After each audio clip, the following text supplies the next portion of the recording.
Assalamualaikum warahmatullahi wabarakatuh. Halo, kami dari kelompok 9 akan mempresentasikan konsep dasar akuntansi keperilakuan dan riset keperilakuan dalam akuntansi.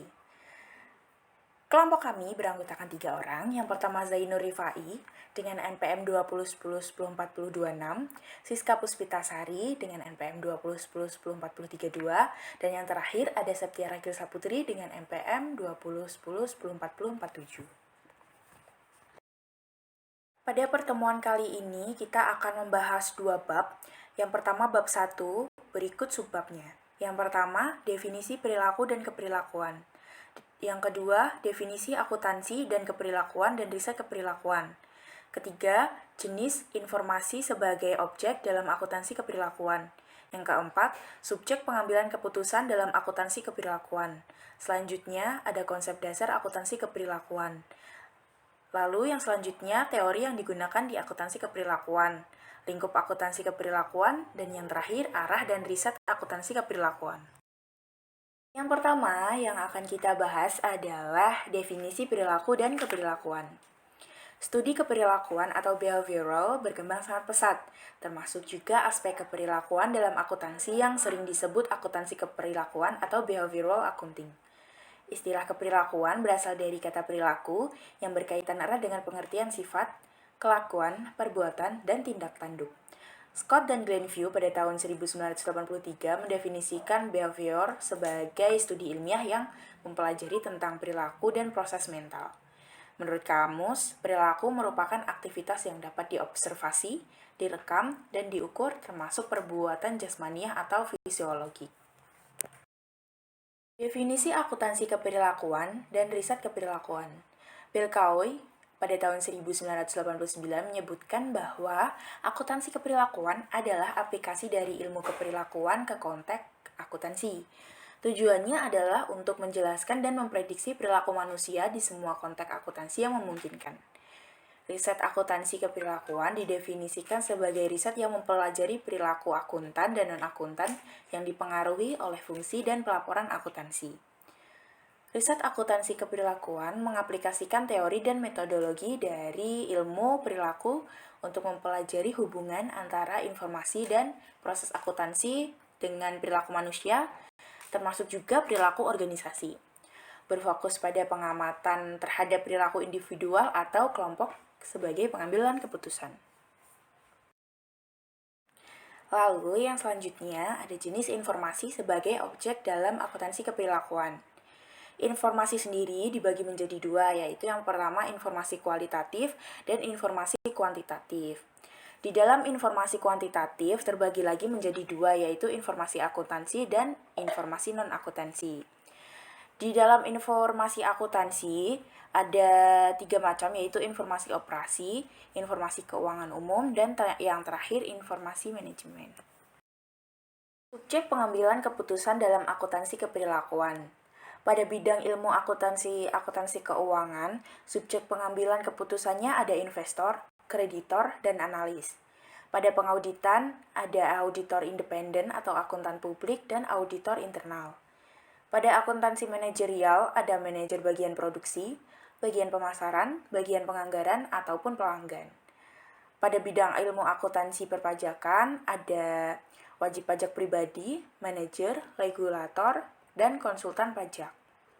Pada bidang ilmu sistem informasi akuntansi, ada pemakai, pengembang, dan konsultan sistem informasi akuntansi. Lalu yang terakhir ada akuntansi sektor publik. Subjek pengambilan keputusannya ada pada pejabat pemerintah, masyarakat, pengguna jasa. Konsep dasar akuntansi keperilakuan. Akuntansi keperilakuan dibangun dari berbagai konsep dari penelitian ilmu sains keperilakuan. Penelitian di bidang ini pada dasarnya memiliki 2 kriteria, yaitu berkaitan dengan perilaku manusia dan dilakukan secara ilmiah. Teori yang mendasari penelitian akuntansi keperilakuan adalah teori dari psikologi, teori keputusan statistik, teori organisasi, sosiologi, dan lain-lain. Di samping teori-teori, banyak juga model-model keperilakuan yang digunakan untuk menjelaskan fenomena akuntansi, seperti eskalasi komitmen, efek pembingkaian atau framing, atau efek fiksasi dalam isu pemrosesan informasi akuntansi. Teori pendukung akuntansi keperilakuan. Beberapa cabang ilmu psikologi yang digunakan sebagai teori penjelas di penelitian akuntansi keperilakuan yaitu 1. Psikologi kognitif atau kognitif psikologi, menjelaskan bagaimana manusia berpikir untuk memperoleh informasi yang diterima. Teori ini misalnya digunakan untuk menjelaskan bagaimana informasi akuntansi yang diterima oleh seseorang investor akan mempengaruhi hasil keputusan investasinya. Yang kedua adalah psikologi motivasi atau motivation psychology, lebih berfokus pada motivasi untuk mengarahkan ke tindakan-tindakan perilaku yang diinginkan. Teori ini misalnya digunakan untuk menjelaskan bagaimana kesulitan sasaran anggaran atau budget goal difficulty mempengaruhi kinerja individual. Dan yang terakhir adalah psikologi sosial atau social psikologi, menjelaskan bagaimana orang lain dan lingkungan sosial mempengaruhi perilaku seseorang.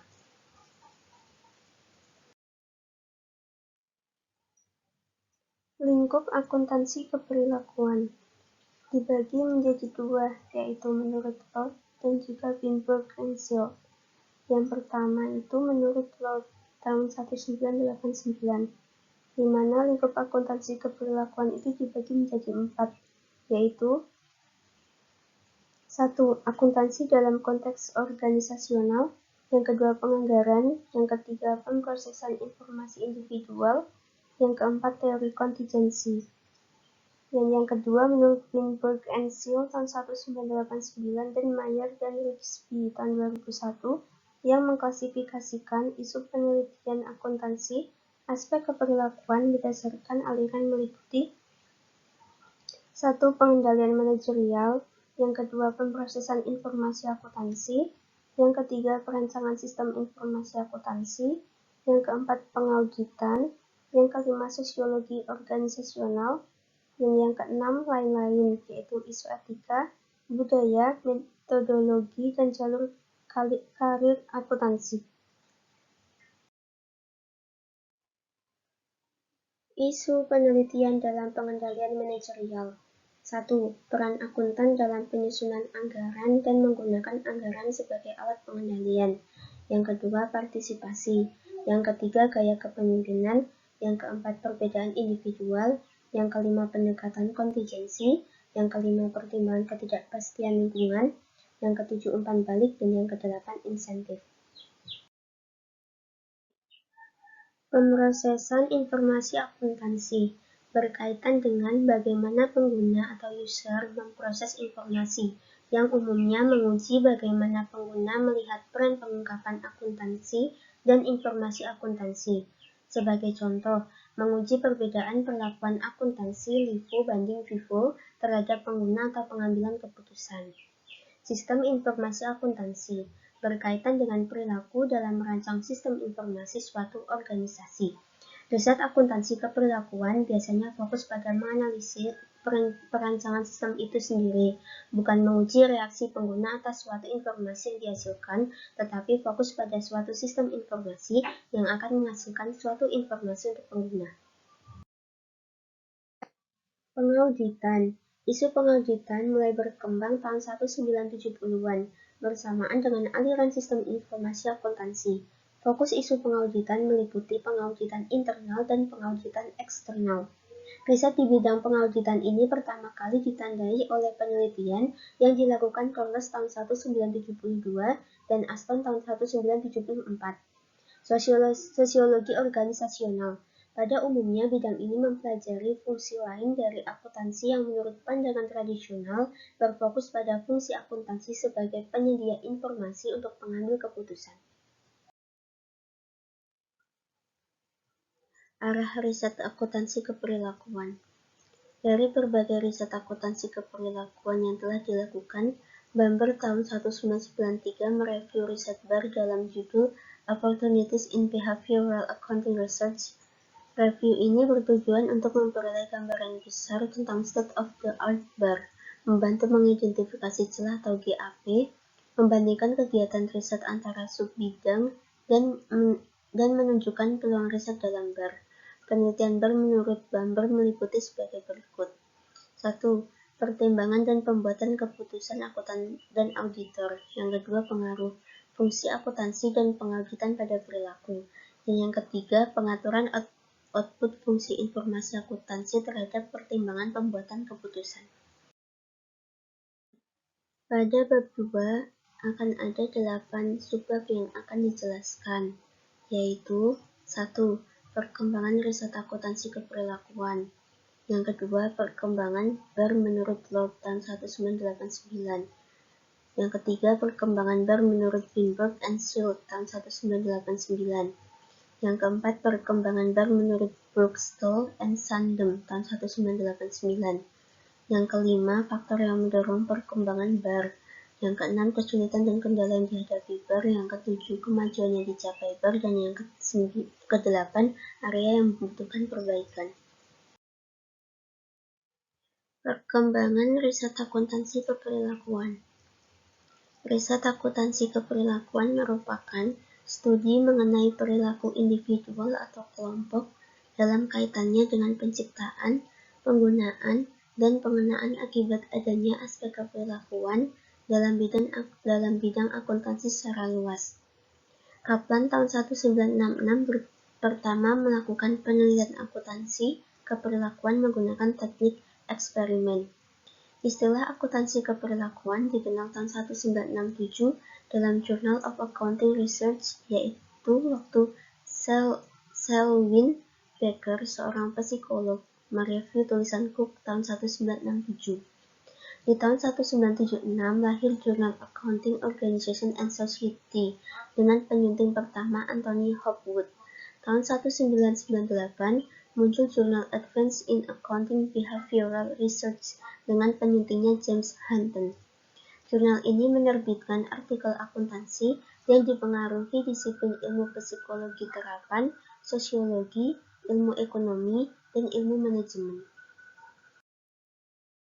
Perkembangan BAR menurut Lord 1989.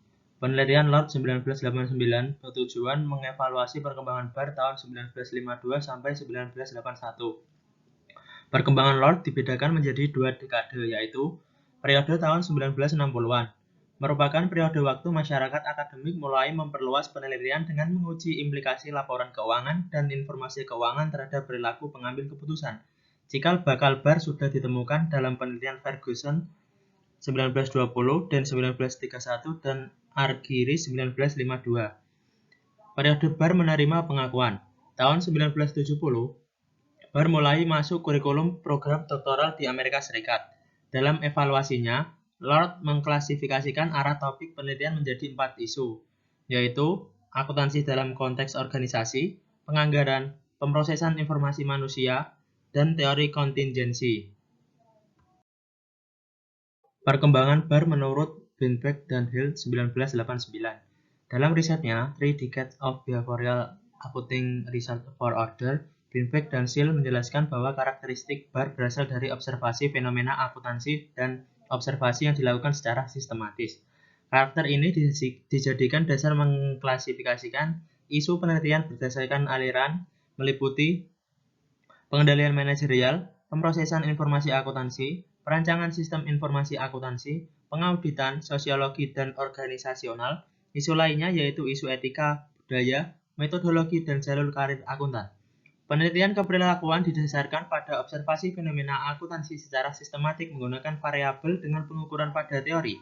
Perkembangan BAR menjelaskan perkembangan akuntansi keperilakuan didukung teori ekonomika, politik, organisasi, psikologi, dan sosiologi. Perkembangan BAR menurut Baxter dan Sondem 1989. Dalam risetnya, The Evolution of Behavior Accounting Research in the United States in 1968 sampai 1987, menjelaskan evolusi perkembangan BAR dari perspektif penelitian non-keperilakuan selama 2 dekade terakhir. Pada mulanya, BAR tidak dilandasi oleh teori yang jelas, hanya sekedar hubungan statistik. Perkembangan selanjutnya mulai mengaplikasi teori-teori dan model-model keperilakuan untuk konteks akuntansi. Penelitian BAR memulai menguji hipotesis yang dibangun dari teori-teori dasar sehingga teori dasarnya jelas. merevisi teori-teori dan model keperilakuan supaya selaras dengan akuntansi.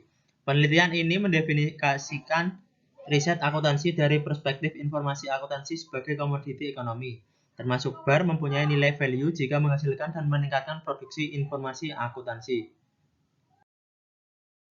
Selanjutnya, dalam perspektif ekonomi, penelitian akuntansi dikelompokkan dalam 3 tipe, yaitu yang pertama riset pasar atau market research. Riset ini bertujuan menentukan bagaimana manusia secara individual maupun kolektif menggunakan informasi untuk membuat keputusan. Terdapat 4 tipe riset pasar, yaitu model of demand, eksperimen laboratori, observasi agregat, dan analitis. Yang kedua, riset pengembangan produk baru atau new product development research. Penelitian ini terhadap produk baru digunakan untuk mengeksplorasi cara baru dalam pengukuran, pentransformasian, atau pelaporan data. Penelitian ini berperan untuk mengidentifikasi permintaan baru dan menguji kemampuan alternatif sejumlah informasi untuk memenuhi kebutuhan pengguna. Yang ketiga, riset teknologi produksi atau production technology research. Riset meningkatkan dan memperbaiki metode produksi untuk menyediakan informasi akuntansi terkini terutama berkaitan dengan non-keperilakuan. Penelitian digunakan untuk pengembangan metode dalam menghasilkan informasi yang efisien dan berfokus pada aspek teknikal sistem komputerisasi informasi. Selanjutnya yaitu faktor-faktor yang mendorong perkembangan BAR. Behavior 1996 menjelaskan terdapat 2 faktor yang mempengaruhi riset akuntansi, yaitu faktor eksternal dan internal. Faktor internal adalah ketersediaan jurnal riset ilmiah khususnya yang mewadahi penelitian akuntansi keperilakuan. Selain itu, faktor lain adalah organisasi profesi seperti AAA, 4A, dan Ikatan Akuntan Indonesia. Sedangkan faktor eksternal berkaitan dengan pengaruh interaksi dari disiplin lain, seperti ilmu psikologi, politik, statistik, ekonomi, budaya, dan lain-lain. Faktor internal dan eksternal yang mempengaruhi riset akuntansi keperilakuan.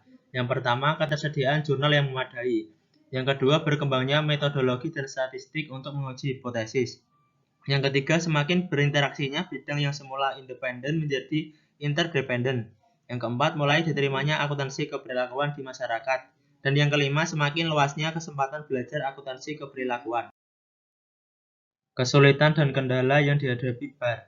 Hofstede 1976 menyimpulkan penelitian gagal memperoleh hasil yang valid baik internal dan eksternal di suatu tingkat signifikan. Dickman Gibbons dan Swearinga 1978 menyatakan penelitian ini ditandai dengan kurangnya penekanan teoris, kurangnya keterkaitan dengan riset lain, dan kurangnya kekuatan riset. Baxter dan Sandem 1989 mengindikasi faktor yang menyebabkan kesulitan dalam penelitian ini adalah bidang ilmu yang luas, variabel yang kompleks dan saling terkait, perilaku adalah situasi spesifik, adanya trade-off validitas internal dengan eksternal, BAR masih dalam tahap awal, sistem pengendalian akademik, dan evaluasi kualitatif.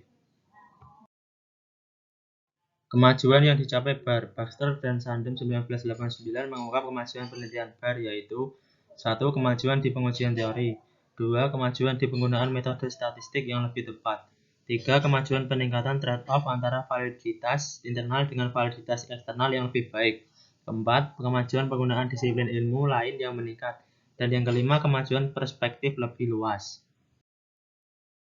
Yang terakhir adalah area yang membutuhkan perbaikan. Yang pertama, definisi dan pengukuran variabel. Yang kedua, perbaikan teori untuk kepentingan prediksi. Yang ketiga, lebih mempertimbangkan penggunaan metode riset positif untuk mengembangkan ilmu yang ada. Yang keempat, teori yang belum konvergen terhadap paradigma yang berterima umum. Yang kelima, sulit direplikasi. Yang keenam, ketersediaan subjek dalam BAR. Yang ketujuh, pengakuan perbedaan keunggulan akuntansi. Baik, terima kasih. Sekian presentasi dari kami. Ada kurangnya kami mohon maaf. Semoga ilmunya dapat bermanfaat bagi teman-teman semuanya. Jangan lupa jaga kesehatan. Terima kasih. Wassalamualaikum warahmatullahi wabarakatuh.